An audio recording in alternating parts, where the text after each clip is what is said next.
近年来，年轻人轻生事件频传，引发全社会的关注与反思。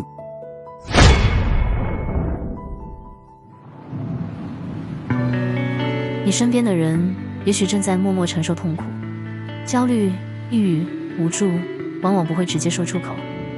但请记住，寻求帮助是走向希望的第一步。求助不是软弱，而是力量。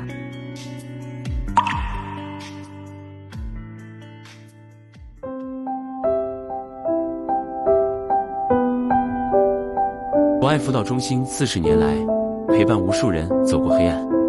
当你看见危险信号，请伸出援手，或鼓励他们寻求专业帮助。